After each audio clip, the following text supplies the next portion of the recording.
life's not perfect. Hindi perpekto ang buhay. Di po ba? And why is that? Because many times we do not get what we want. Meron tayong gusto, meron tayong nais, pero hindi natin makuha. Kaya naman palaging merong kulang sa ating buhay. Yan yung isang dahilan bakit masasabi natin hindi perpekto ang buhay. Amen? Limbawa na lang, siguradong lahat tayo ninanais natin maging mayaman. Pero hindi naman tayo pinanganak sa C family o Ayala.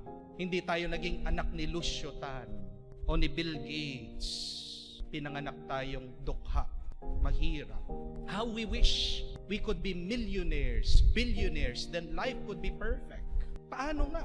Kung naging mayaman ka, meron pa rin bagay na inaasam mo, gusto mo, pero hindi mo pa rin makuha o hindi pa rin binigay ng Diyos sa iyo. May kakilala po ako, mag-asawa po sila, nagtatrabaho sa abroad, sumusweldo ng dala. Binless ko po yung bahay nila. Ang ganda ng bahay. 3-story yung building.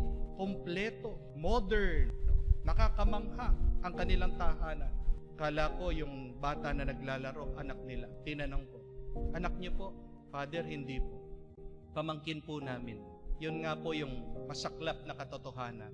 Nasa amin na ang lahat, maganda ang aming bahay, maganda ang aming trabaho, pero wala kaming anak. You may have all of the wealth in the world and yet do not possess good health. Maaaring mahirap ka, pero malakas ka. Pero hindi mo naman magawa yung gusto mong gawin. Hindi mo makain yung gusto mong kainin. Hindi mo mapuntahan yung gusto mong puntahan. Maaaring nasa iyo na magandang bahay, may pera ka naman, pero may away sa pamilya. Bakit ganyan? There are some things that God will not give us. There will be things that we would want, and yet it will not be given to us.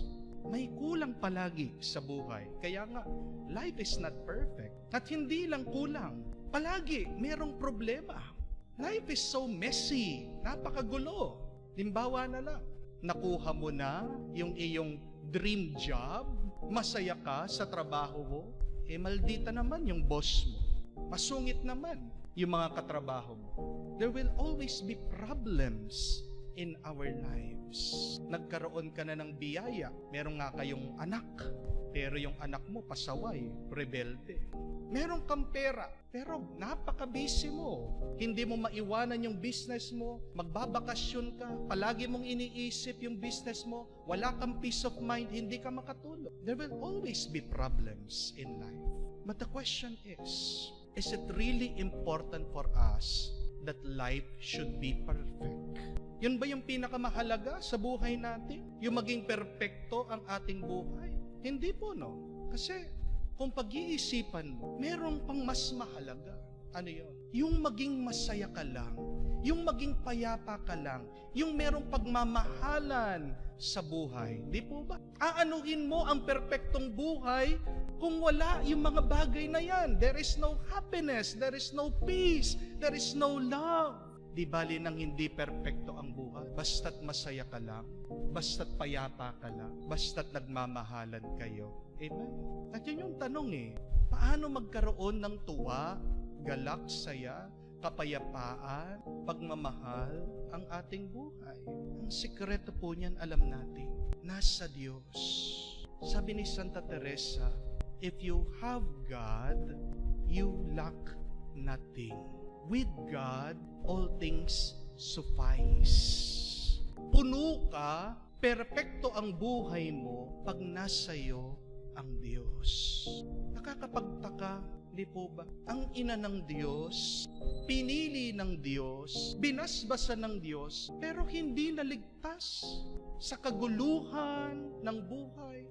Hindi naligtas sa suliranin at problema ng buhay.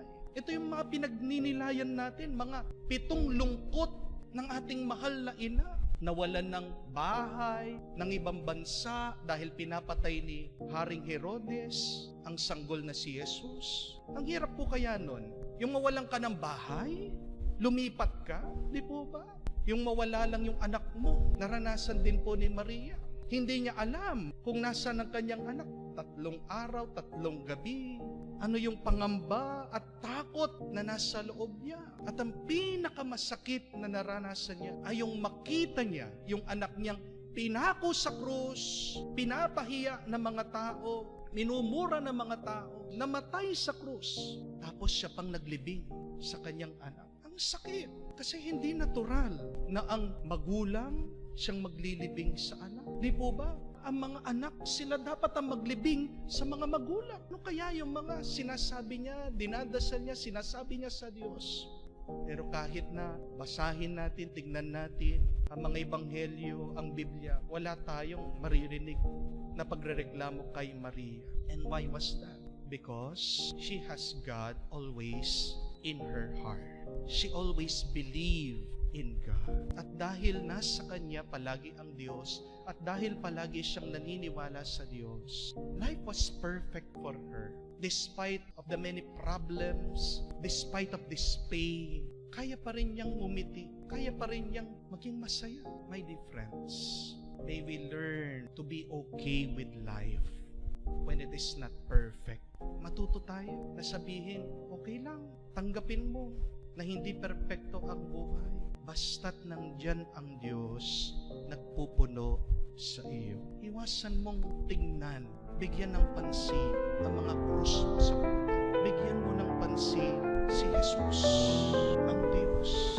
Dito magiging magaan ang buhay. Matuto kang magpasalamat sa buhay na ito. Yes, this life may never be perfect. But remember, you only have one life. Isa lang ang buhay na ito. At oo, marami man mga problema sa dunia pagsulong. Pero, hindi naman tayo pinapabayaan ng Diyos na hindi makatanggap ng mabuti, ng grasya, ng pagpapala at bendisyon. Bakit madalas nadidepress tayo at nalulungkot? Down ang ating nararamdaman. Dahil palagi mong tinitignan ang mga krus sa iyo. Yan sa krus na yan, mapapag ang ating Diyos, si Jesus. Remember the promise. Ano ang pag-awa ng Diyos sa iyo. Basahin niyo po ang Biblia. Nasa kahuli-hulihan itong parte ng Ebanghelyo. At ano ang sinabi ni Jesus sa kanyang mga alagad bago siya umakyat sa langit? I will be with you until the end of time. Tingnan niyo po yung sinabi niyo. Kasama niyo ako hanggang sa katapusan ng panahon. Hindi niya sinabi na aalisin ko ang inyong hirap, aalisin ko ang inyong ligating, aalisin ko ang inyong mga problema. Sabi, I will be with you. Ano man yan na masakit na yung pinagdadahanan. Remember the promise of Jesus that He is with us. Kaya nga masasabi natin, okay lang kahit na hindi perpekto ang buhay. Kasi nandiyan ang Diyos na gumagabay. Nandiyan ang Diyos kasama ko na nagpupuno sa akin, na nagbibigay sa akin ng tuwa, kapayapaan at ng pagmamahal. It does not matter if life will never be perfect because with God, it will always be beautiful and perfect.